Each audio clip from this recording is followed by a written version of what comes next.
थेट जाऊया, सतेज पाटील बोलतायत। सगळ्यातून लोकांनी बोध घेतलाय का, तर बोध घेतलेला नाही दिसून येते।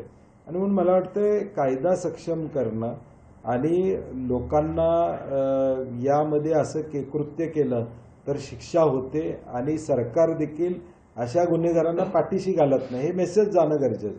कारण की आपण म्हणलं तसं यातल्या आरोपी जर स्वीकृत नगरसेवक म्हणून भाजप करत असेल तर मग भाजप सत्ताधारी पक्ष आहे, मग भाजपच याला प्रोत्साहित करते, भाजप सत्ताधारी पक्षच प्रोत्साहित करते। त्यामुळे असं कृत्य करणाऱ्यांचं धाडस दुर्दैवानं महाराष्ट्रामध्ये वाढताना दिसतं। मुख्यमंत्री गृहमंत्री आहेत, ज्या पद्धतीने आपण मुख्यमंत्री म्हणून सक्षम आहोत किंवा ज्या पद्धतीने आपण निर्णय घेतोय हे म्हणजे चांगले निर्णय आपण घेतोय असा एक दावा मुख्यमंत्र्यांकडून केला जातोय। मात्र मग गृहमंत्रीपद नाही, आम्ही 2014 ते 19 सुद्धा सांगितलं होतं गृह खात्याला स्वतंत्र मंत्री पाहिजे।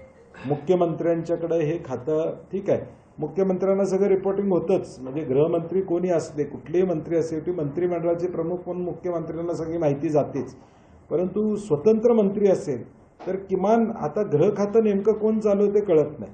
एक 4 अधिकारी गृह खातं चालवत आहेत हे वास्तव महाराष्ट्रामध्ये या ठिकाणी। आणि म्हणून मला वाटते स्वतंत्र गृहमंत्री असल्याशिवाय या राज्यातली कायदा सुव्यवस्था टिकणार नाही।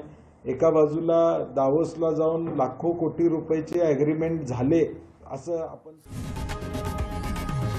लोकशाही मराठी ऐका, पहा, जागरूक रहा।